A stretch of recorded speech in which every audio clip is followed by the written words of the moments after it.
أعوذ بالله من الشيطان الرجيم بسم الله الرحمن الرحيم ربي اشرح لي صدري ويسر لي أمري واحلل عقدة من لساني يفقهوا قولي واجعل لي وزيرا من أهلي هارون أخي أشدد به أزري واشركه في أمري كي نسبحك كثيرا ونذكرك كثيرا إنك كنت بنا بصيرا ربنا آتنا من لدنك رحمة وهيئ لنا من أمرنا رشدا. O Lord, provide us consciousness of that which is good, given whatever our conditions. Ameen. Wa sallallahu ala Muhammadin wa ala ali wa sahbihi ajma'in. Walhamdulillahi rabbil alameen. Ameen. Assalamu alaikum everyone. Happy Sunday. Inshallah, everyone is doing great. Sorry for the delay. Thank you all for your patience. So we are quickly going to jump into the subject. So we have been doing the supreme sign, following the rays.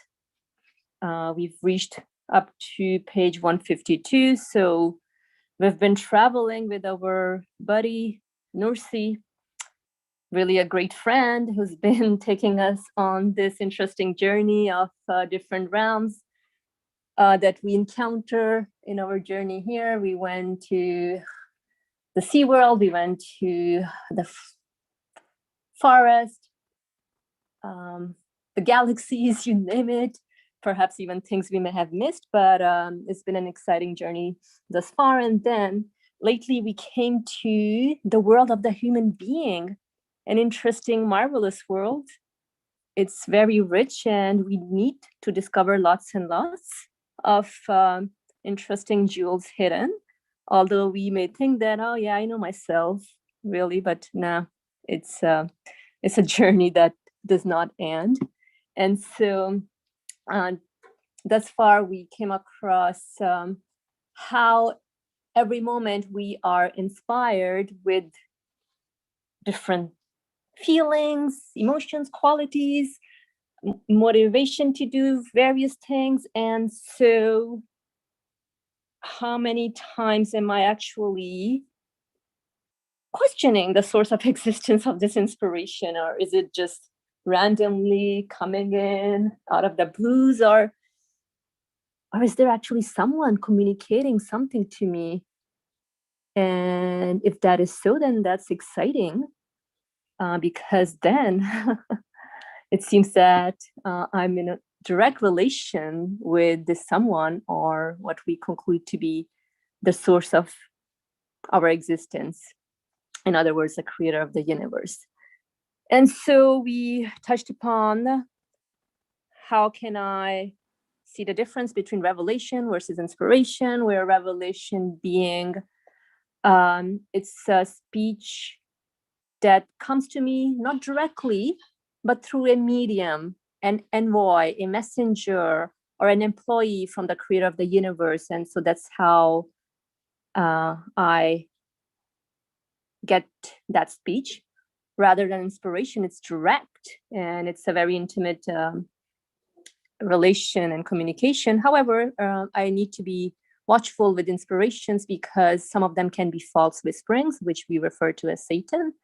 And so as long as I am utilizing my free will in the right direction, that is knowing that this is coming to me from the source of my existence, it's not a random happening or act, then inshallah, we should be all on the right track. Now, from there on, we journeyed upon this special envoy, or employee of the creator of the universe, representing the human side in man form, like a human being, like you and I, because we are people. We communicate with people as much as I can communicate with the fruit or tree or the cloud, the sky. I also need various other means to communicate with my creator and the source of my existence, right? So this communication phenomenon is also interesting. At the end of the day, everybody does speak the human language, but yeah, we definitely do have this need of someone speaking or conversing to me in verbal form, and hence the institution of messengership is introduced. And in this case, we have been exploring with the author on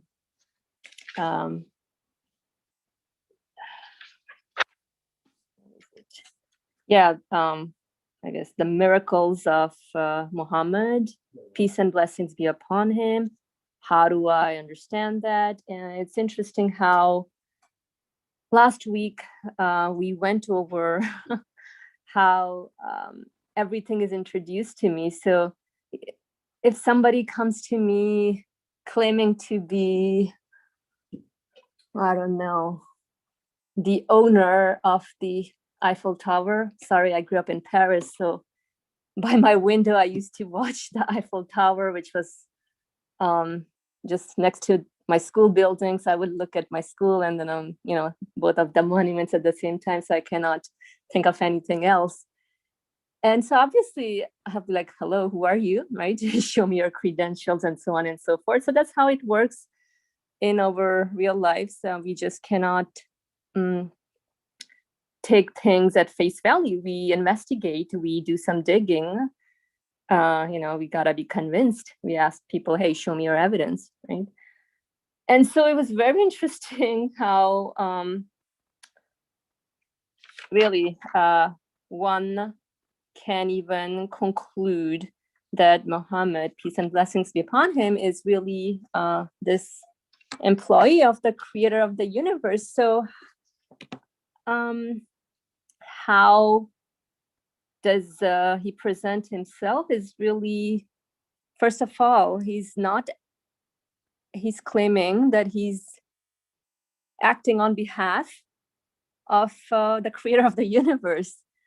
And so it's not that, hey, he's randomly acting on his own. And so even the miracles are performed and demonstrated to you and I, so that we know that this is an act of creation of the creator of the universe. And so I think we should be watchful of not to attribute any sort of power or deity qualities to a man, because a human being is just like you and I, right? So we are given various potentialities which need to be developed and cultivated.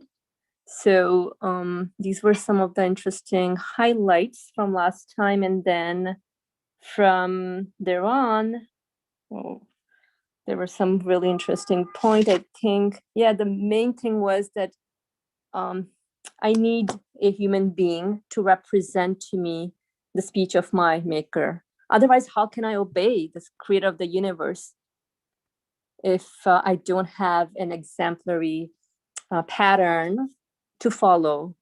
And so, otherwise, what am I claiming that I'm following the creator of the universe if I'm not, looking into the life pattern of this employee and envoy who sent to me on behalf of the creator of the universe. So, these were just some of some immediate highlights that came to me. But last week was amazing, mashallah. We went over a lot, but I'm just going to pause here and see if there's anyone who wants to share out some of their excitements from last time or what you took away. And that would be good to share out and hear others' reflections as well. So I'll just give you guys a few seconds.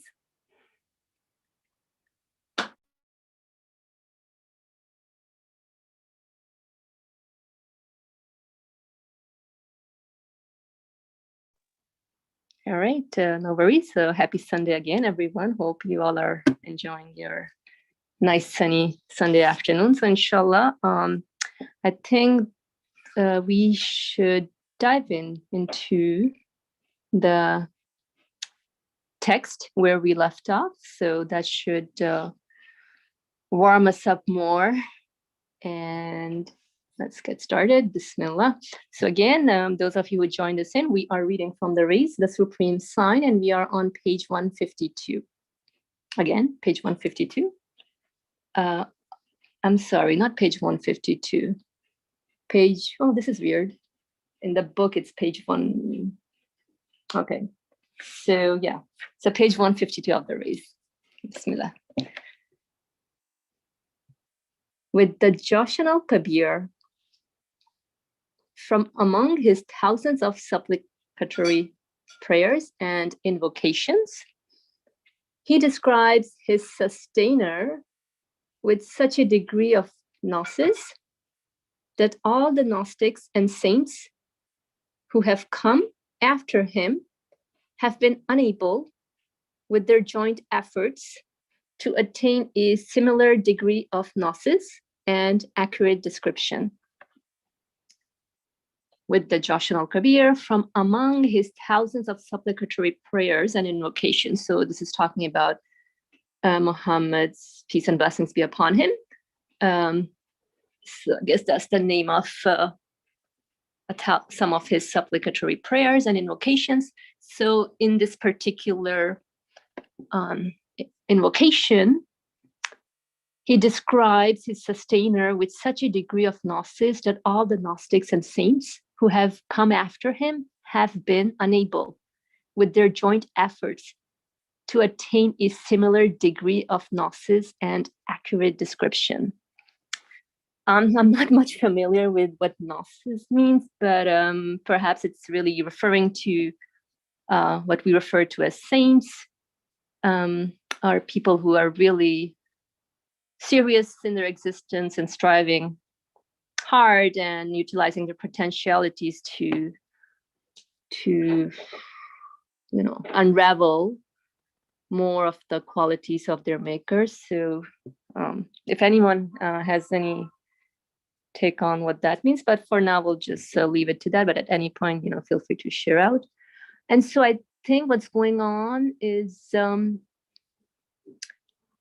this supplicatory prayer of Muhammad, peace and blessings be upon him, looks like it's very rich quality-wise in terms of, I think, covering or unraveling human potentiality to a good high degree as opposed to others. And before we move on, I'm just going to speak out loud as well. So I'm just wondering also, he describes his sustainer. So this is also not coming from him, but he's utilizing his qualities, right? So whatever he's invoking, the inspiration coming to him is directly from his maker. So it's not from him. So that's something we can maybe look into. And so even the saints with their joint efforts to attain a similar degree of gnosis and accurate description, yes, so nobody else can attain to this. Then this shows that in prayer too, he is without peer. This shows that in prayer too, he's without oh, interesting. So now, okay. So I think we're just focusing on everything that we saw, or everything that we experience about this particular human potentiality as represented by the Prophet Muhammad, peace and blessings be upon him. So whoever looks at the section at the beginning of the Treatise on Supplicatory Prayer, which sets forth some part of the meaning of one of the 99 sections of the Jawshan al-Kabir, will say that the Jawshan too has no peer. Oh yes, so go ahead, Asim and Nur Alam. Assalamu alaikum, if you can hear me. Wa alaikum assalam, yes. Okay. So I'm traveling actually. So My mind is still on the revolution that took place. As the author was suggesting, let's look into the era of the prophet when he came and what the kind of message he brought and how he made a revolutionary change, a total mindset shift, a paradigm shift in the people where the most, how would you say, the unlettered or the without any knowledge, information in an area of sand with no resources, as we were discussing last time, and how they became to be the masters of the world. And of course, we said that the personal properties do not define the success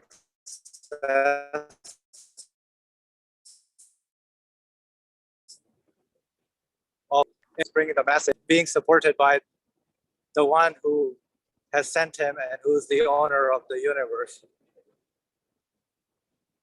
So there is a special relationship and significance to that part, that his message himself, everything about him is supported by the owner of the universe. So there is some strong connection that is established there. And in this particular paragraph about the Jawshan al-Kabir, which is a supplication, from what I understand, and he says that if one kind of understands and goes through that supplication, it shows the degree or the level of how much awareness and information this person, individual, is bringing about again, so being supported again by the owner of the universe. But now he can portray as an example for me that, you know, this is the capacity or level of how a human being can grasp and understand the qualities of their Lord. There's that some knowledge, information, gnosis, knowledge that is there for a human being to go out into and look for. And I can show you that way. This is how I took it, this particular paragraph. Thank you. Hey, Jazakallah khair, bro. This is a very good point. Yeah, definitely the revolution part was what was highlighted last time. And so for me now, this is, like you said, is really like an example of what the human potentiality is capable of. So now what do I do with this in terms of training my human potentialities as well? Thank you. Does anyone else wants to share anything? Any comments? Okay. All right, so nobody has any more points to add? Then we can move on here with the next paragraph. In his conveying of the message and his summoning man to the truth, in his conveying of the message and his summoning man to the truth, he displayed such steadfastness, firmness and courage, that although great states and religions, and even his own people, tribe and uncle, opposed him in the most hostile fashion, he exhibited not the slightest trace of hesitation, anxiety, or fear. The fact that he successfully challenged the whole world and made Islam the master of the world, likewise, proves that there is not and cannot be anyone like him in his conveying of the message and summons. All right. Does anybody has any immediate impressions on this paragraph while I think out loud in terms of, again, this is letting know about the maybe how revolutionary the message is, because I think once you digest the message, it gives you like certainty, and you're more courageous about your worldview, right? And it's easy for you to express it out to your peers, friends, or people around you. and I think that's what's being presented here, that he displayed it with such steadfastness, like, and really firmness, courage, right? Strong qualities in terms of when you know about something. Like if my math teacher gives me 5 + 5, I'm like, yeah, I know it's 10. Hello, everybody, 5 fingers, and add 5 more fingers, it's 10. So I think, being very confident in your response to something and understanding something. And so I think even people, his own people, I guess people we come across, people we are acquainted with, friends, family, not everybody had shared the same worldview. I mean, maybe we may have similar things, traits, but everybody has different opinions on things. So I think historically it's been known that the uncle and then the tribe where he was in Mecca, they were really opposing to the message in terms of, I mean, I can take myself sometimes. Let's say, people want to, everybody's free to accept or deny the truth. So, but he faced all kinds of adversity. So that speaks of the powerfulness of the message. So if really one were to comprehend the message wholeheartedly, then there shouldn't be any denying. It should just be, you opening your eyes rather than closing it. So the fact that he successfully challenged the whole world and made Islam the master of the world, likewise, proves that there's not and cannot be anyone like him in his conveying of the message and so on. So I think what points that were brought up last time was how he changed a whole, was it a nation or tribe, maybe? Like a certain geographic area who had no sort of skills or experience in their economic, social, and political side. Like that's a really big revolution. So, suddenly in 23 years, people's worldview got shifted. A great nation was formed, and I mean, it was started spreading out everywhere in terms of how to deal with societal matters, establishing judicial system, like things we see now, what we refer to as law and order, economy working out. I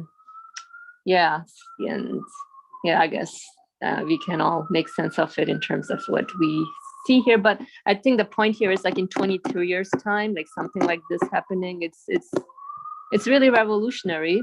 And because if we think about any other subjects, such as maybe psychology, just to name it, or maybe even math, like people are still trying to discover how to solve certain things, issues, like even psychology, how to address certain human behavior. And it's really challenging to do that. It also, with, like, given today's day and age, everything is just so rapid and steadfast. So so I think that was I think what's being highlighted here. But let me see if anyone wants to share out some of their impressions or takeaways. Feel free to do that. Proves that I'm also, like, wondering about these words. So all of this proves that there's not and cannot be anyone like him in his conveying of the message and summons. I'm curious to know what that means, that there is not, or maybe in terms of someone utilizing their human capacity in such a way. Okay. All right. If nobody has any comments, then go ahead, Hatice Beza. Assalamu alaikum. This is more of a general comment on the text that we're reading and some of my takeaways from last week, in addition to what we've been reading, which was, I think the main idea that the author here is drawing our attention to is that both in terms of the content of the Quran, as well as the resulting or the results of how the results that have come about throughout the course of the messenger's life, and how I guess in part how unlikely all of these things that were against him were set up in such a way, yet it still reaped such a result. So pointing to the fact that first and foremost, that the miracles or whatever comes to him is in fact a miracle, and it's not the messenger acting on his own accord by virtue of the sort of result that comes about from the miracles, from the revelation. So again, I think in these paragraphs that we're reading, despite all of the challenges or all of the particularities of his situation, which one would have predicted another sort of outcome, despite all of these, still attaining and not just being successful, but having this very expansive influence and change in people's lives, not through compulsion, internal change, is an indication of the miraculousness of the signs, and that they are given to the messenger and they are not from himself.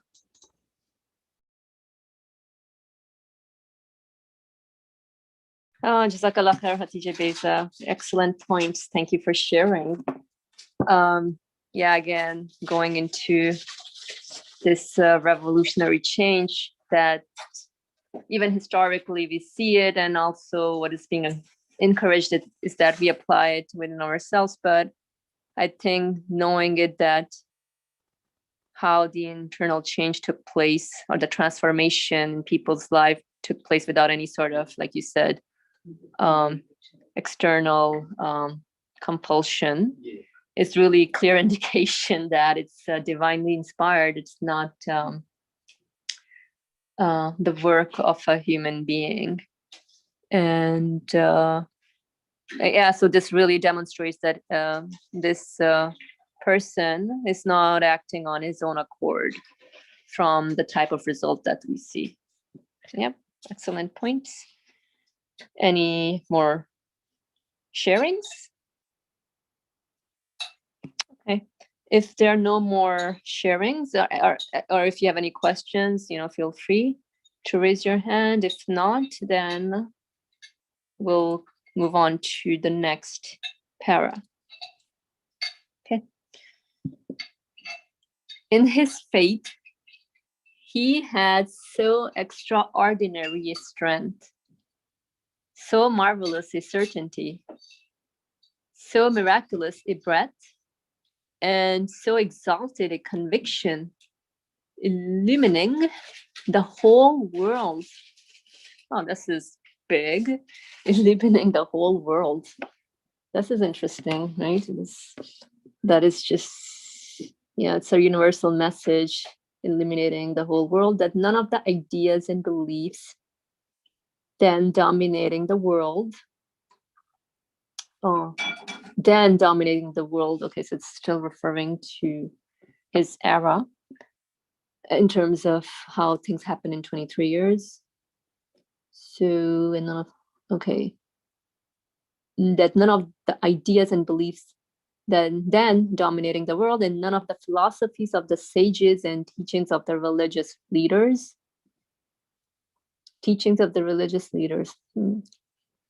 Was able, despite extreme hostility and denial. So despite extreme hostility and denial, to induce in his certainty, conviction, trust, and assurance, the slightest doubt, hesitation, weakness, or anxiety. So in his faith, he had so extraordinary a strength, so marvelous a certainty, so miraculous a breadth, and so exalted a conviction, illumining the whole world, that none of the ideas and beliefs then dominating the world, and none of the philosophies of the sages and teachings of the religious leaders was able, despite extreme hostility and denial, to induce in his certainty, conviction, trust, and assurance, the slightest doubt, hesitation, weakness, or anxiety.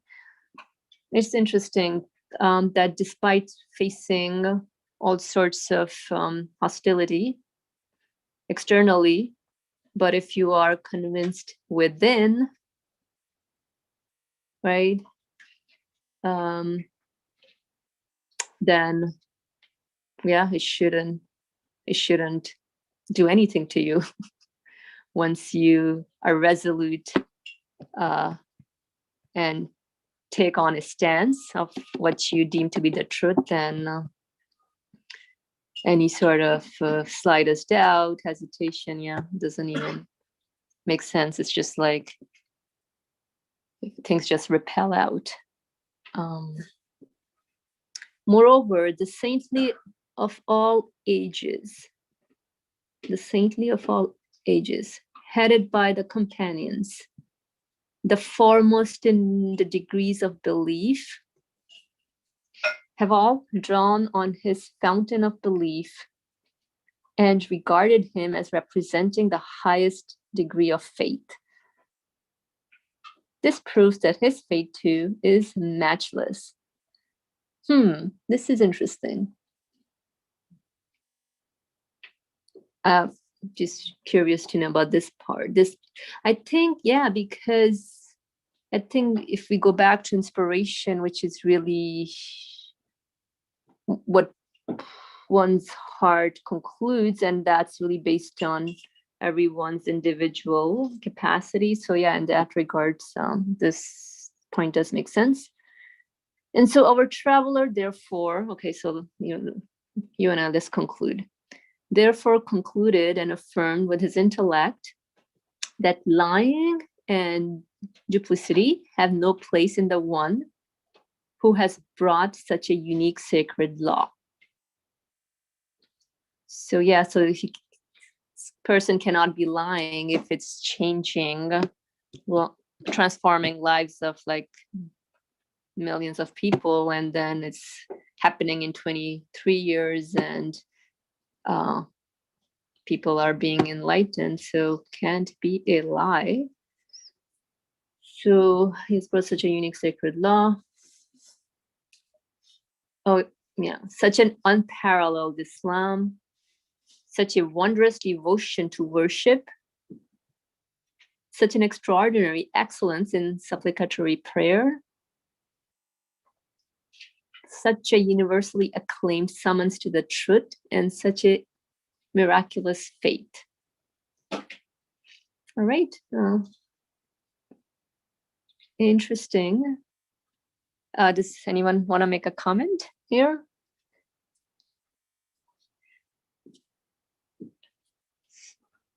I'm thinking here as well. I think whatever was brought about with the message in terms of the different systems have been established, the judicial system, economic system, social life, it's really unmatched with what we experience perhaps in a secular society. I mean, I guess that's what we are all exposed to. So I think if one were to look into or study these, like the expansion of the message within the different systems that we see prevalent in a society, then, it should really match up to one's humanity. And so, I think, again, this speaks about how profound the message is. And again, so the one who's presenting is really the employee of the creator of the universe. He's not acting on his own. He's definitely not lying, because without having any credentials, without being trained in law or economics or sociology, maybe people are unlicensed sociologists, but like, how is all this change happening? So definitely he must be an envoy of the creator of the universe. So I'll pause here for now. Let's see if anyone wants to share anything, chime in.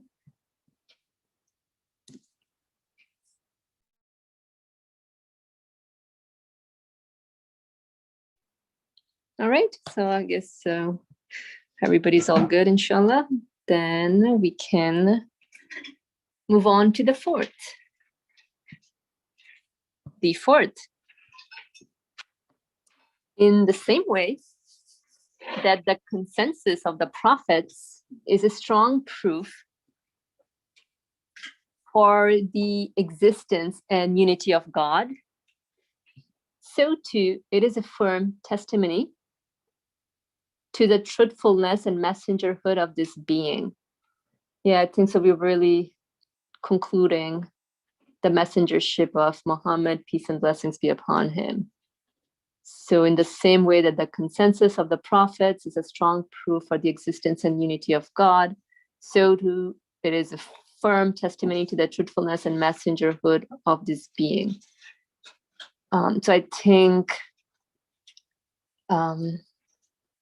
so everything that we experience, if I'm able to conclude an absolute source of existence, then that follows that this absolute being must speak to me in human form, and so hence there must be some messengers out there to convey the speech of God to me.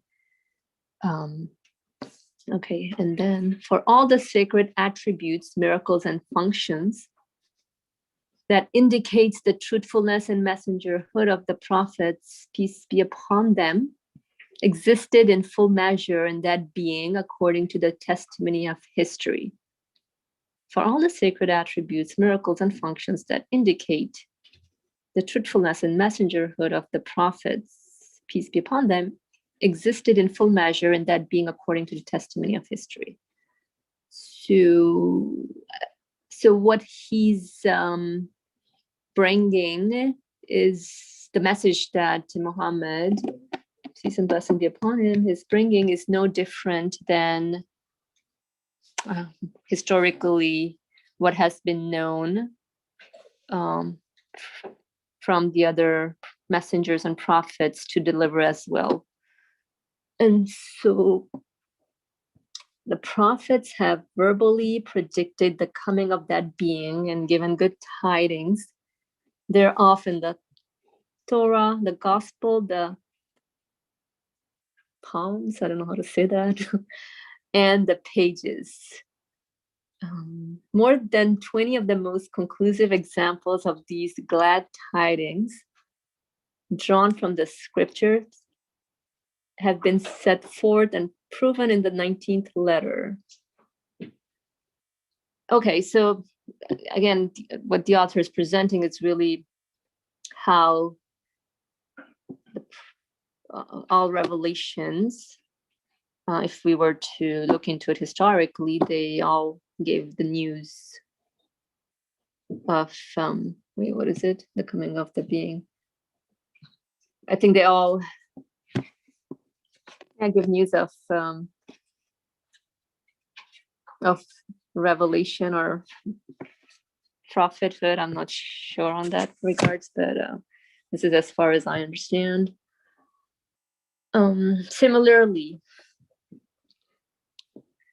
through all the deeds and miracles associated with their prophethood, they have affirmed and, as it were, put their Similarly, through all the deeds and miracles associated with their prophethood, they have affirmed and, as it were, put their signature to the mission of that being, which is the foremost and most perfect in the tasks and functions of prophethood.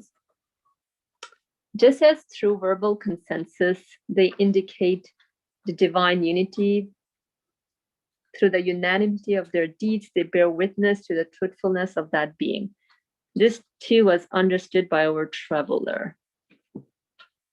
Okay, I think so. This fourth point is alluding to the fact that all revelations confirm each other, and then all the prophets also were in agreement with the message. But again, so what does that have to do with me? So I think for me, it becomes more convincing that as far as my human potentialities are concerned, they ought to be trained in the right directions under maybe the obedientship of the messengership employed by the creator of the universe. So that's that. Any comments from anyone? All right. It's a quiet Sunday crowd. Okay. We can, so no more questions or comments or concern from anyone. Let's just move on to the fifth. Similarly, the thousands of saints who have attained truth, reality, perfection, wondrous deeds, unveiling and witnessing through the instruction of this divine being and following him, bear unanimous witness not only to the divine unity, bear unanimous witness not only to the divine unity, but also to the truthfulness and messengerhood of this being. So the thousands of saints who have attained truth, reality, perfection, wondrous deeds, unveiling and witnessing through the instruction of this being and following him, bear unanimous witness not only to the divine unity, but also to the truthfulness and messengerhood of this being. Again, the fact that they witness through the light of sainthood some of the truths he proclaimed concerning the world of the unseen, and that they believe in and affirm all of those truths through the light of belief, either with knowledge or certainty, or with the vision of certainty, or with absolute certainty. So some of the truths he proclaimed concerning the world of the unseen, and that they believe in and affirm all of those truths through the light of belief, either with knowledge of certainty or with the vision of certainty or with absolute certainty. Doesn't matter. Yeah. He saw that this too demonstrates, like the sun, the degree of truthfulness and rectitude of that great being, their master. Yeah, I think so. Here in the fifth point, it's again mentioning how I think if you do follow the pattern established, or the life pattern established by this being, which is really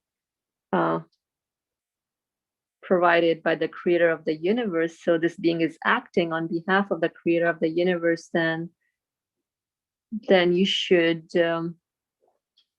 be certain in what is it that you deem to be truth, what is it that you follow and believe in. Because once you are convinced of something, then only then will you follow or act according to that belief. So I think belief is like really the driving force of how I make decisions about how do I want to live in, with which kind of worldview do I want to live, or how do I want to practice my worldview. And I'll take a pause. Go ahead, Suhail. Assalamu alaikum. I just generally what I take away from these last couple sections is that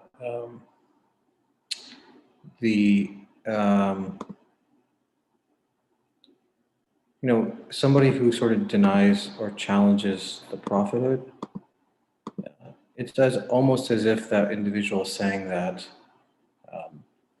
he pulled off, the greatest sort of deception or lie in human history.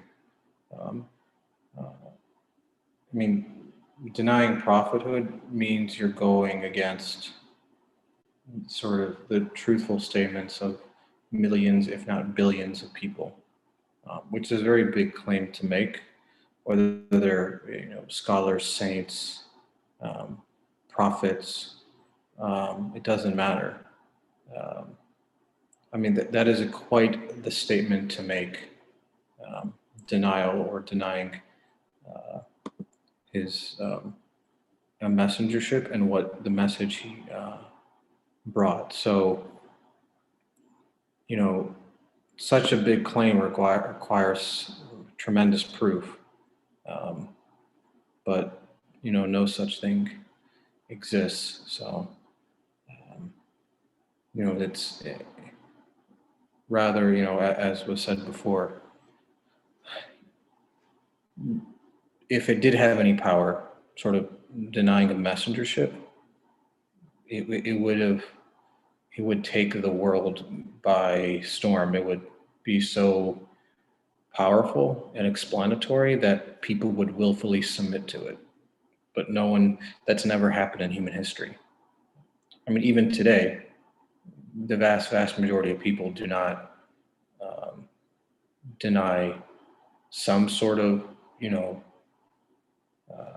miraculousness to individuals, or whether they realize it or they understand what it means or not it's almost secondary. But to Moses or Jesus or to Muhammad or Abraham, it's so obvious that the vast majority of people don't deny it. So to make a claim against that requires an immense proof to sort of falsify it. And it's impossible, otherwise people would willfully accept it.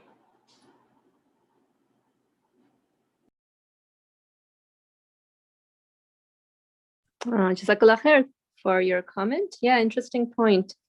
I think we always do mention, and even if we look into our lives, like nobody denies that the universe must have a creator, and obviously, but here we're talking about messengership in terms of guiding my spirit on how to direct all my feelings and emotion, and really how to make use of my existence and the existence of this universe in the way that it ought to be used. And so I guess even if a lot of people around throughout the world are pretty much concluding the necessity of messengership and are trying to follow it, then it would be a big claim. Yeah, I agree. If I were to deny prophethood or the necessity of the institution of messengership. So go ahead, Suhail. One more thing I would add is, like implicitly when somebody says, I don't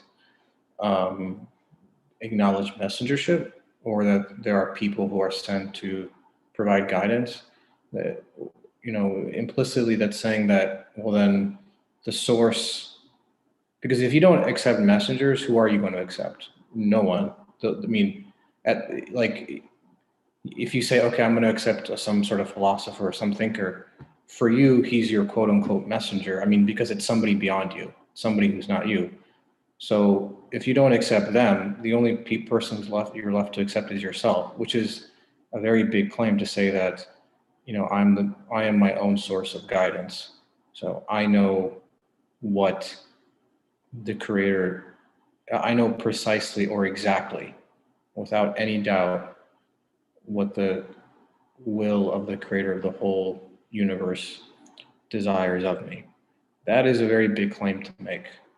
That requires tremendous proof. Proof, one could say, in the form of miracles, but immense proof. Hence why, after Muhammad, there's never been really any, yes, individuals, but there's never been any serious claim to messengership that expands beyond to, as Nursi put it, to whatever, a fifth of the world, or that's such a global phenomenon. It's never happened. Because the claim is so tremendous. It's probably the biggest claim one human could make. There's probably no bigger claim to make than that. Thanks again for sharing this point. Yeah, I think the whole point about everybody needs guidance. We're all in need of guidance. So how do I go on? Or how do I understand guidance in terms of just taking any sort of advice from any books or things out there, or that's it. I got enough information now. I'm my own little guide. No, but I think we need guidance that extends beyond the nature of this universe. So definitely need a guide that helps me connect my existence to something not of the nature of this universe. And yeah, so definitely when I conclude that my Creator must be an absolute one, then he must then provide me with guidance in human form, so at least I can follow how to train my spirit as well in the right way, which is how it's meant to be, so to fulfill the purpose of my existence, really. So we do need guidance from the Creator of the universe. And I think last time also we mentioned this part about, sometimes I may say, oh, this is it. Yeah, I believe in God and that's it. I'm, like you were mentioning, yeah, I'm guiding myself, but that's not enough. That doesn't make sense. Or I can say, guess what? I'm following the prophetic practice, but that can also be a slippery slope that, yeah, but even what is being demonstrated by the prophet is also divinely inspired. It's not his own work. It's not his own doing. So I think, yeah, these were good points. And let me see, there is a comment. Let me just check who that is. What was the claim Sohail used in his example? So Asim is asking that. The claim was about, there's no such thing as messengership. So yeah, there must be a creator of the universe, but yeah, I don't really, believe in, I don't know, the necessity of messengership. So that's like a big claim, and which would require tremendous proof. That's what I understand from what Sohail's claim was, but perhaps if anyone wants to chime in further. Does that make sense, Masin?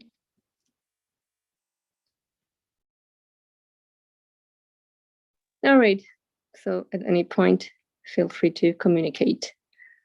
Hatice Beyza, go ahead, please. I was thinking about how the idea of proving the existence of something being easier than proving the non-existence or disproving something.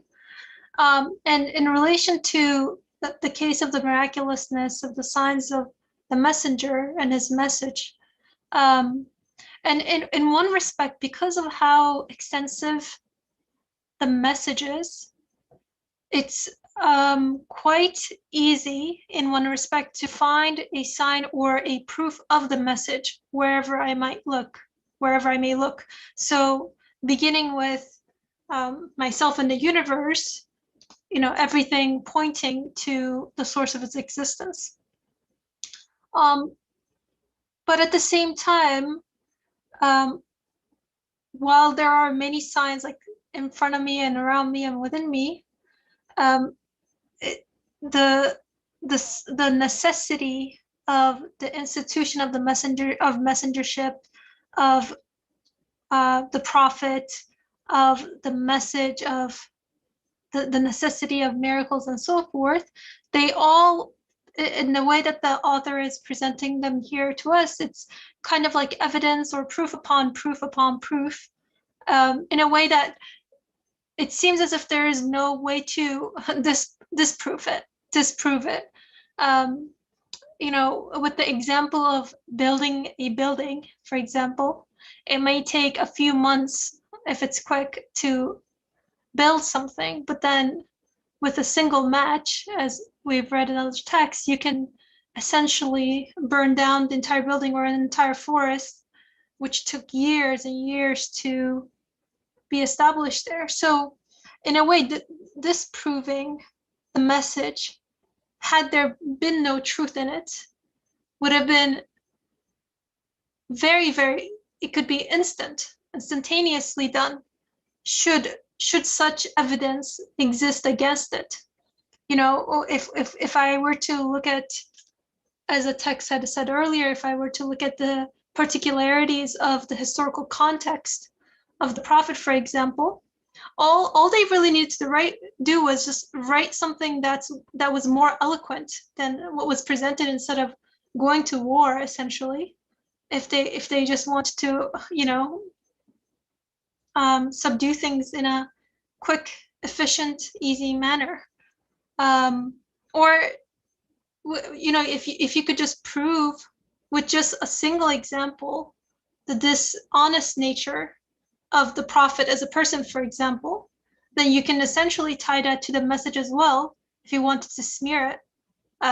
But time after time again, despite the I guess the degree to which there are evidence is the degree to which one is offered the opportunity to disprove it. Yet despite the innumerable amount of evidence that is provided, there is no substantial point one could essentially make that smears or disproves any of the signs, or contradicts it. And on top of that, the way in which the message comes, like it did not necessarily have to be this way, but an illiterate person, it comes through an illiterate person, one of the most eloquent, if not the most eloquent literature of that time and of history. Like it just draws your attention to it, and it's so easy to disapprove if that were truly the case, if it had no reality in it. And then on top of that, having like hundreds and millions of different people and confirming the truthfulness of the message as well, it just like further and further adds to the case, whereas disproving it could have been just as could have been much more quicker and quicker again if it had no reality in it. So Thank you, Hatice Beza. I'm not gonna do justice to what you shared, but yeah, and I agree with my takeaway from your comment was, I think disproving something is challenging. It's hard because then I need to come up with lots of evidence to disprove something. So I think the whole point here is to be more open in terms of, I think, how am I confirmed with this message and bring in evidence for myself. But let's see what Sohail has to say. Go ahead. Yeah, to touch on what Hatice Beza said, I mean, what's interesting in that, yeah, you just need, for every aspect of belief, you just need one example. Either it's one particle, let's say, in relation to the necessity of the creator, one atom, not even an atom, something smaller than that. Just one example, smallest of the examples. And then in talking about angels, one aspect or one moment or one place where there's something that's meaningless. There's no meaning in something. Just one example, impossible. One example, one chapter, as the Quran says, that is more explanatory or more truthful, so to speak, about the nature of the world. Impossible. I guess for prophecy, one which ties to the message, I guess, one example where an alternative idea, as Nursi points out, is more powerful or explanatory or so convincing to humanity that it spreads at a rate that's unseen ever before. And you could say the same about, resurrection, one moment or one example where things are not being resurrected or given existence again. And so on and so forth. So that's how little is required for denial. It's as almost as if it's so close but so infinitely distant, denial. And hence why people try to keep chasing after it, because it appears so close. You just need one example, but it's impossible to obtain because it's infinitely distant because it doesn't exist. There's no way you can actually demonstrate something like that.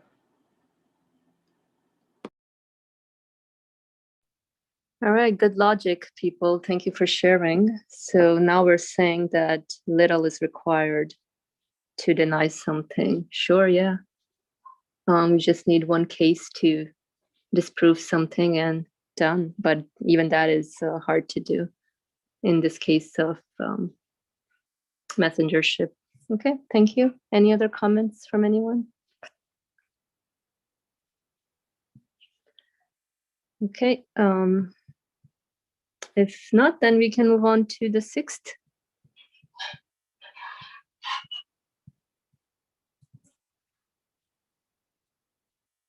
The sixth, the millions of purified, sincere, and punctilious scholars and faithful sages who have reached the highest station of learning through the teaching and instruction contained in the sacred truths brought by that being, despite his unlettered nature, the exalted sciences he invented and divine knowledge he discovered. The exalted sciences he invented and divine knowledge he discovered. The millions of purified, sincere, and punctilious scholars and faithful sages who have reached the highest station of learning to the teaching and instruction contained in the sacred truths brought by that being, despite his unlettered nature, the exalted sciences he invented and divine knowledge he discovered, they not only prove and affirm unanimously with the strongest proofs the divine unity which is the foundation of his mission, but also bear unanimous witness to the truthfulness of the supreme teacher and great master, and to the veracity of his words. This is a proof as clear as daylight. The Risale Nur 2, with its 100 parts, is but a single proof of this truthfulness. The divine, which is the foundation of his mission, of this supreme teacher and great master. Let me look into what this means again. So pretty much the millions of purified, sincere scholars and sages who have reached a higher station of learnings. So people who have benefited from the teachings that are brought by this being. So despite his being unlettered, so like all these exalted sciences he invented, maybe my language here is a little weird. He invented, like, no, like I don't know what that is referring to, but perhaps the divine knowledge that he's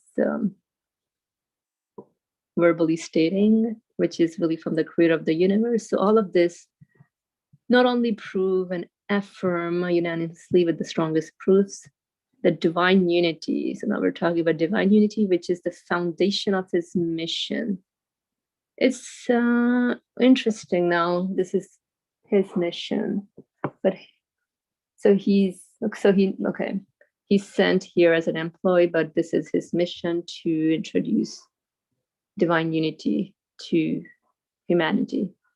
So that also bear unanimous witness to the truthfulness of this supreme teacher and great master, and to the veracity of his words. So yeah, so I guess going back to how this being, cannot be lying, because even if we examine the content of the message, it's really in alignment with my human reality. So I cannot say that his words are not true. Rather, I witness and testify to the veracity of his words because it does fit my human nature. And so this is as clear as daylight.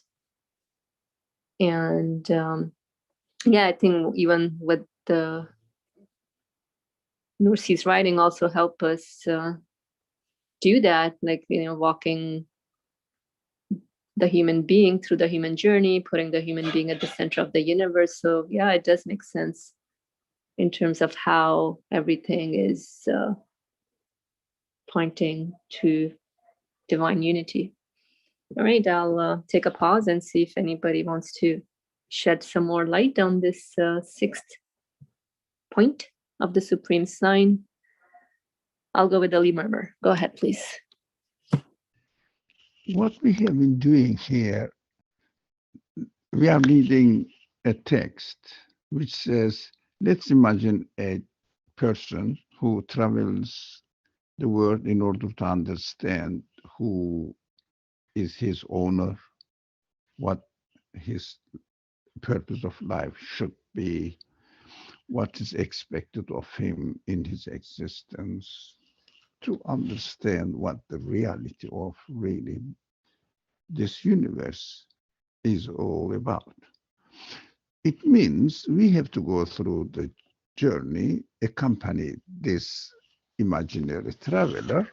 It means it is my journey of life. He went through the universe, see the events happening around him, all stages of everything, and then he came. He has been still continuing, and he will apparently will continue in his journey. He came to the fact that the creator of the universe must speak to him. Yeah, he must, but the most important problem is, how am I going to follow a man like me? Now we are here. At this last stage, we are here. There is a person who says, the creator spoke to me and asked me to convey my message to the other people, everyone else. And why should I believe this man?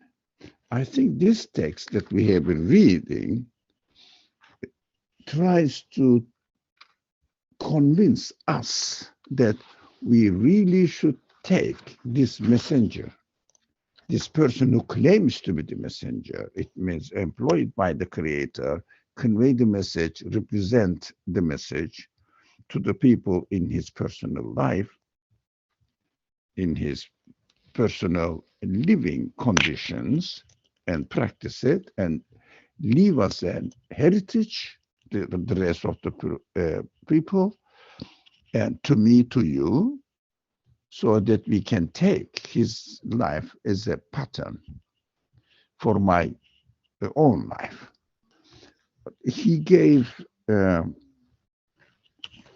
example of his character. I'm just summarizing, taking the notes actually.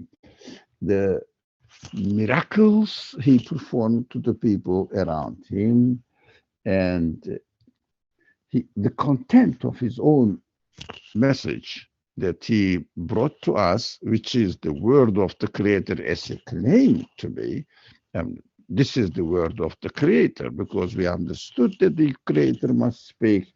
So the content of this message, which basically and fundamentally based on divine unity, and the other messengers, the Sharia, the exemplary lifestyle. I'm just following the stages as far as I could. Lifestyle presented to human beings through his message, through his life experience, and exemplary life experience is also has also a miraculous nature, which is really unique.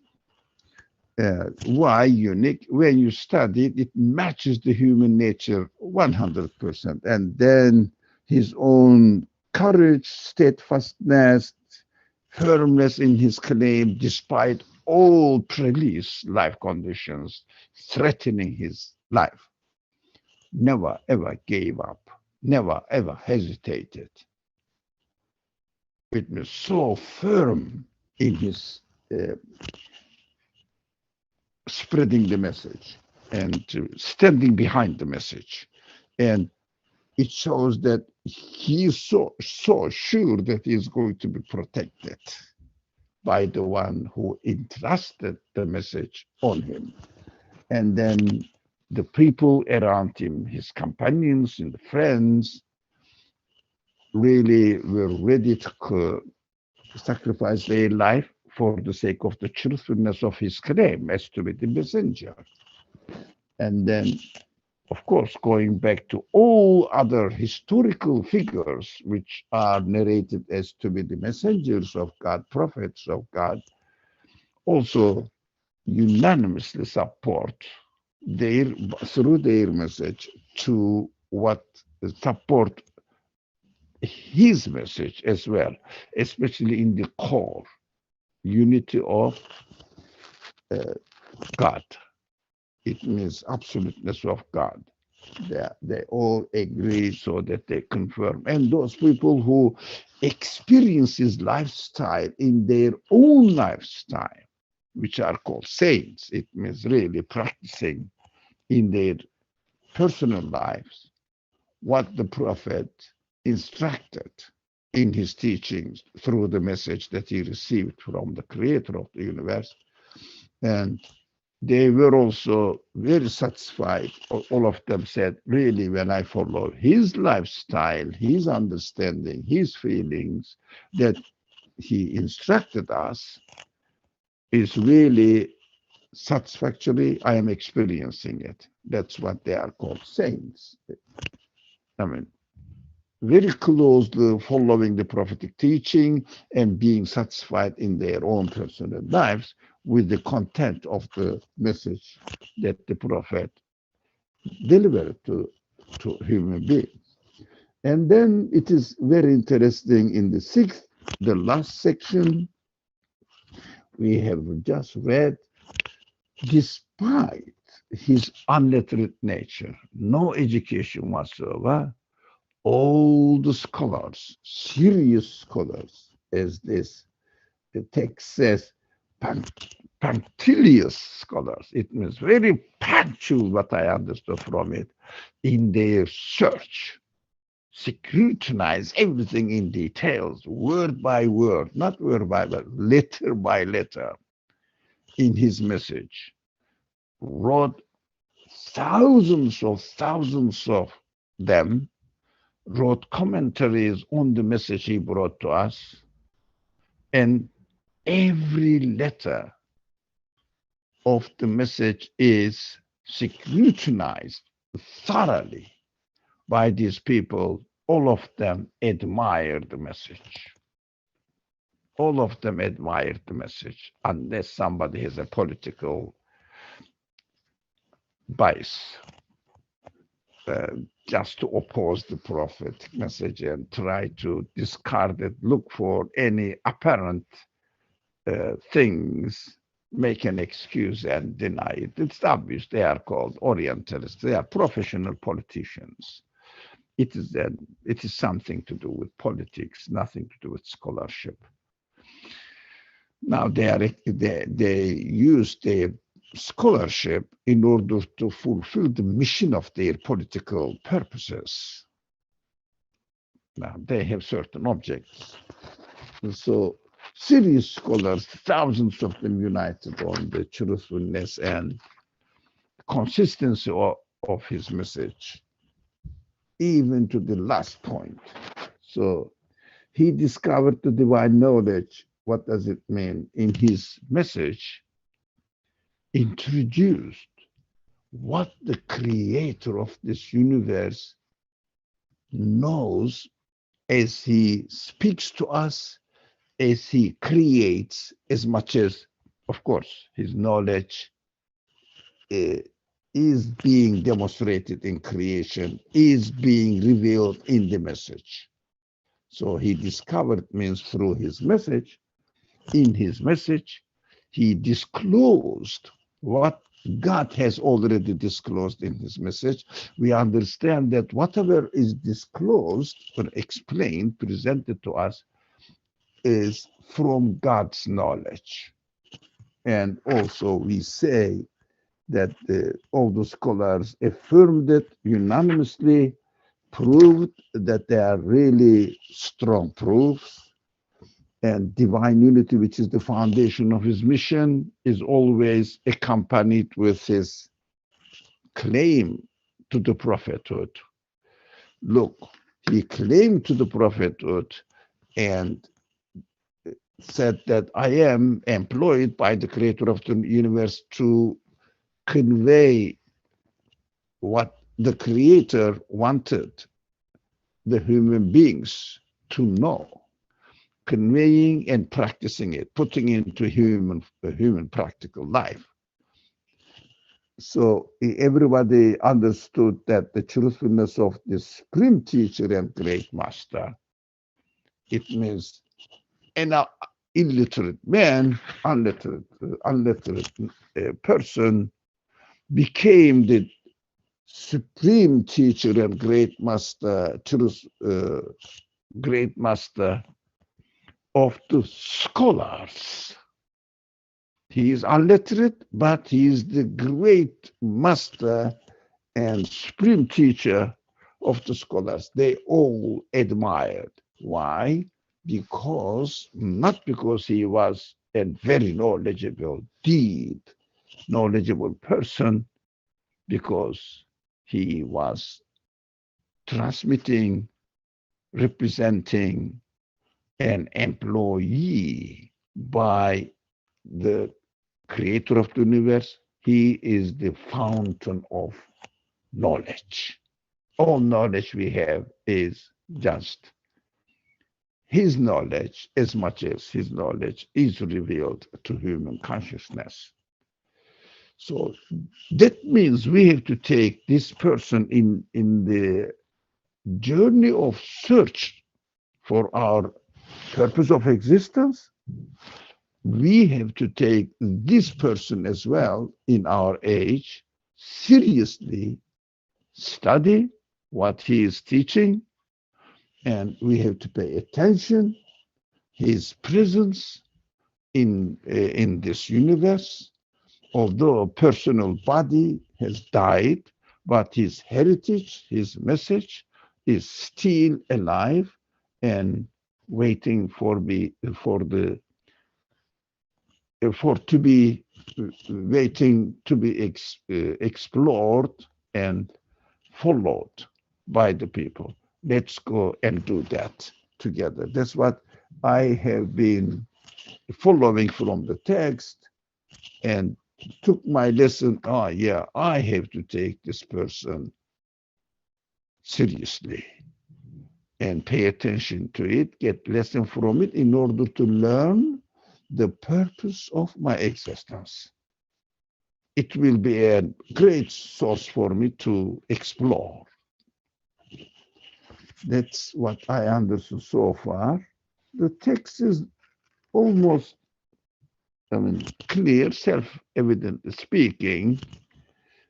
That's why we just listen and see if there is any point we can discuss. Otherwise, we don't have to interrupt the moderator. Just if you have anything come to your mind, like this came to my mind, I said, oh, let me take our attention to what we have been doing here. What is the purpose of reading this text right now, for example? I said, oh, that is important. That is important. I have to take this person seriously as well as a source of guidance for me in order to answer my questions or get an answer to my questions.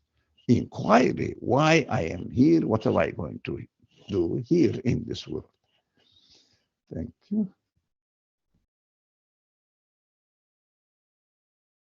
Jazakallah khair, Brother Ali. This was very refreshing. Thank you for sharing your reflections as well, and bringing the case to oneself personally, because yeah, we are all in need of guidance from the creator of the universe. And so now we are, in this day and age, we are presented with the teachings of the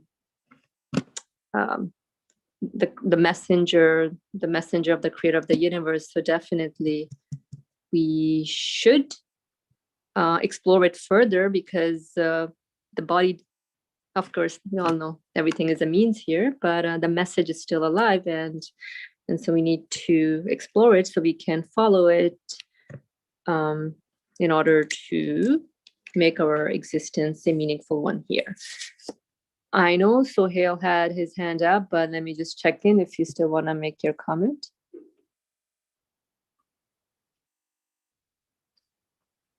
I mean, no, time's up, but I was just going to say that, it's interesting also in that I was touched up, in previous weeks, that,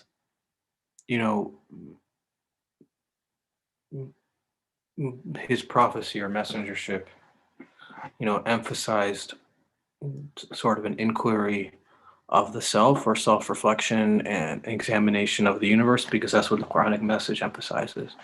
And so out of that, historically there came, you can take exalted sciences to, I guess in one sense, be, using that investigation of the universe to know who the creator is, or must be, what his qualities are, his names are. And so out of that, it's quite amazing that, people who are illiterate, they, civilization, with regards to civilization, produce some sort of amazing findings, and where, I guess, the leaders of the world in terms of inquiry into the world and understanding the nature of how the creator creates. So they were the most educated and intelligent, and from whom people sought knowledge. So that It is quite miraculous in and of itself as well.